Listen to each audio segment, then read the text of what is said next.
Hey y'all, it's Pam with 44 Marketplace and Creative Finishes by Pam.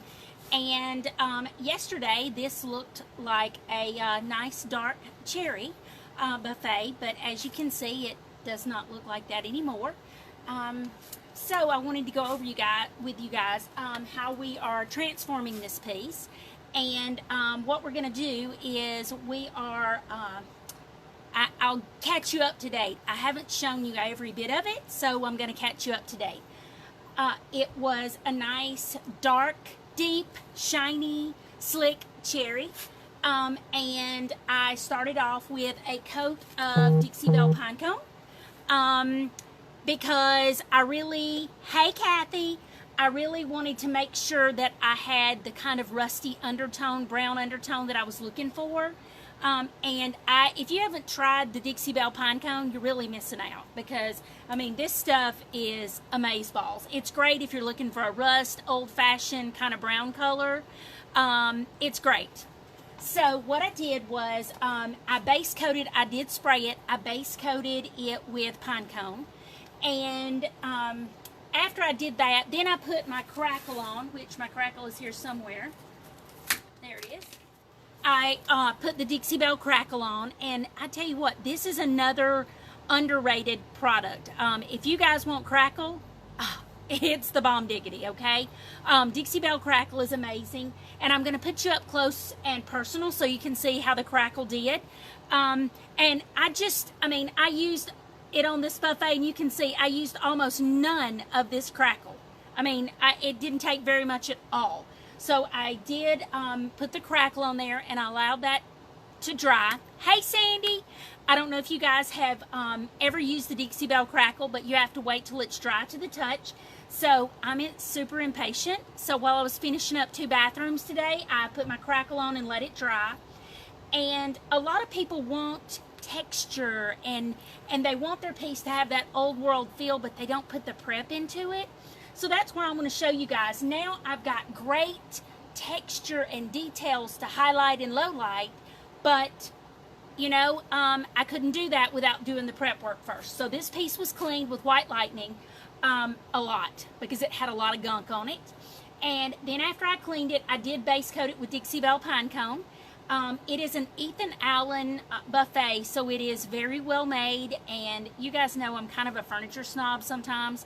I love Ethan Allen, I love Bassett, I love Thomasville. So after we did that, then I did my Crackle, I allowed that to dry, and then I brushed over my next coat. Now you're going to laugh when I tell you, because those of you who follow me know that I really like an unusual color, and as you can see, this is a gorgeous color. But it's for Dixie Belle colors is why.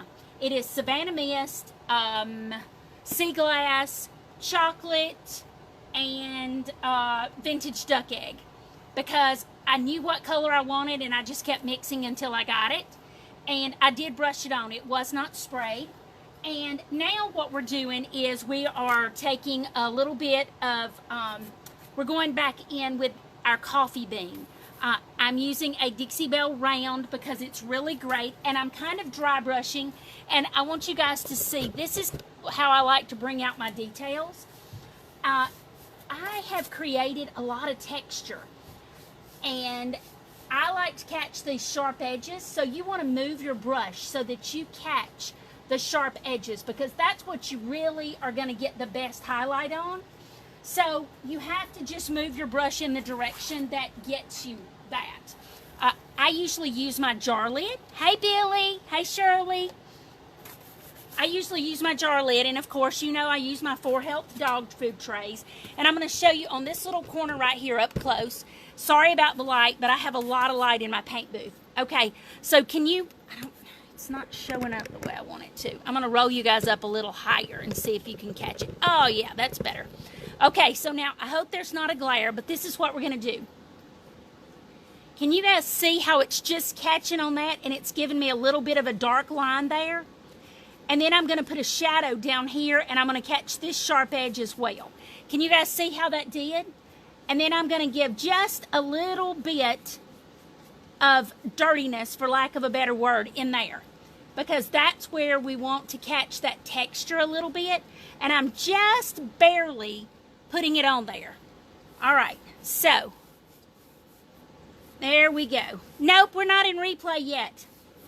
All right, now I'm going to drop you down a little so you guys can see the texture on this, okay? So hang tight. I hope I don't make anybody sick, but I want you to see the texture on this little pillar.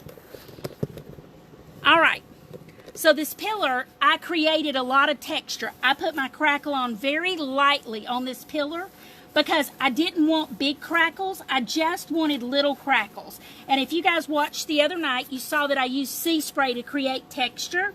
Well, crackle is a great way to create texture. A great way to create texture. I got more than I want right here. If you get too much, have a baby wipe close by because you can wipe it back some and then go back at it. There we go. That's much better. Much, much better. All right. So I am using this brush very lightly because all I want to do is catch these bristles. And you can see I've got it down here in the bottom. I just want these bristles to catch on that texture that I've created. So I'm going to catch it on this sharp edge up here on the top of the door. Can you guys see the detail on the door? So that's what we're going to do. We're going to catch on the sharp edge of that door. And we're going to catch on all of those little, minute little crackles that I created. Sorry, I got to find my lid.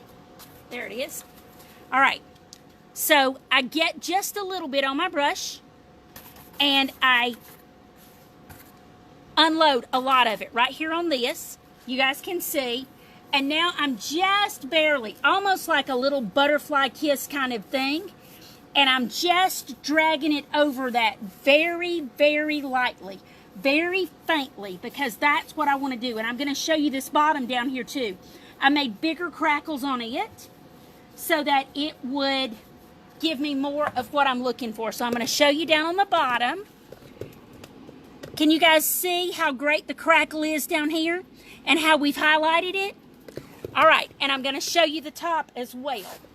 Now, the top has not been highlighted at all, but you guys can see I have intermittent crackle as if it were aged, because that's what we're going for. Because I got to be honest, although this is a beautiful piece of furniture, someone had not treated it very nicely, and it had a lot of issues. So what we're doing is we are taking the view off of the issues that this piece had, and we're giving it its own set of issues. We're giving it some crackle, we're giving it a little bit of texture, and we're adding multiple colors so that it gives it that very worn look, that aged look. And then I'll probably go back in last thing and I will add a little bit of Grunge Gray Wax to give it some shadows as well. But I didn't know, a lot of you guys don't realize that it's very easy to end up, sorry, I'm trying to roll you guys back up. It's very easy to end up with the textures that you want if you just take the time to put them on there. I mean, it's super easy. And like I say, I knew what color I wanted, but even though I got the color that I wanted, I'm still going to go ahead and add all of my little details because, you know, anybody can paint a piece of furniture, but if you put your heart and soul into it and think, what does this piece really, really need? That is the fun part of it, you know? It's easy to go in and just throw some paint on there and say, oh, that's fine. Just fine doesn't really make me feel warm and fuzzy, though, you know? I want something that I feel like I've put a lot of time and effort, and I've tried to capture the personality of the piece. And like I say, this piece is a really well-made piece, but it did have some issues. So yes, I could have just painted it and probably sold it because, you know, Ethan Allen kind of speaks for itself. But after you go in and you try to enhance some of these and give it some more dimension, it really is going to make a big difference. Now, it may not be everybody's style. I want the hinges to look old too, so I'm actually going back and forth over those. You guys that follow me know normally I don't paint over hinges. I am not a fan of that at all. But this piece really, really, really needed it.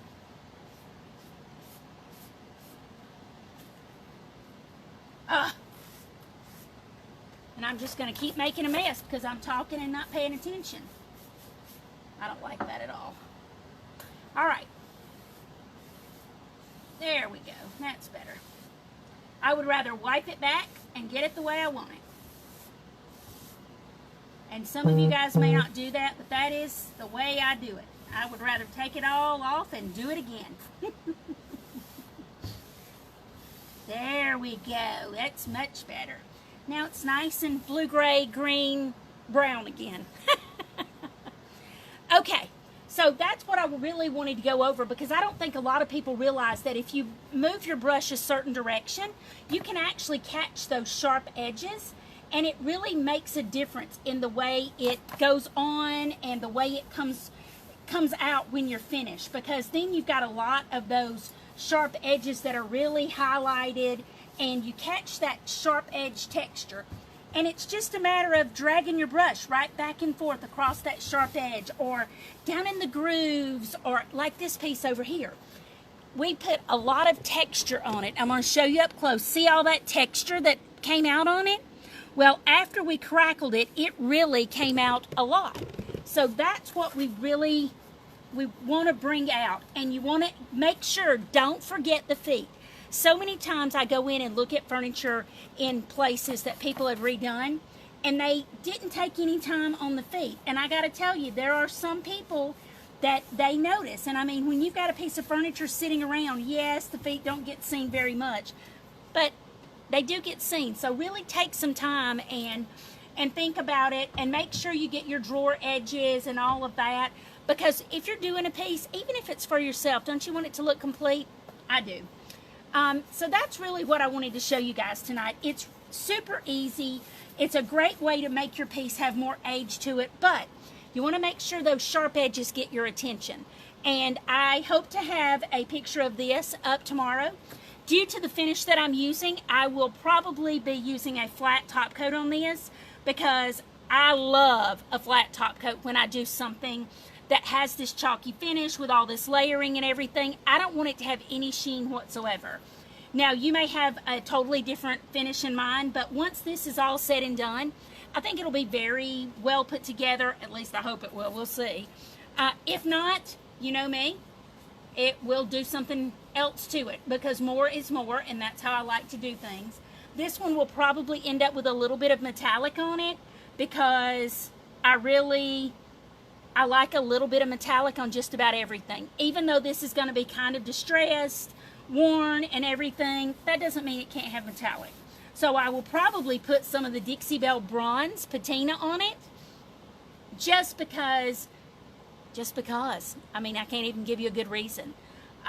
But I will show you what it looks like when I finish, because like I say, I want to watch the finale of Oak Island, but I'm going to watch it in replay when I finish this. So I will I do flat on top also? I'll do a coat of Gator hide, and then I'll do a coat of flat. Absolutely. Because I don't want the sheen from the Gator hide to show. So I'll do a coat of Gator hide, and then I'll do a coat of flat. And hopefully you guys will get to see it tomorrow. Thanks for taking part of your night for me, and I hope you have a great one. See you later.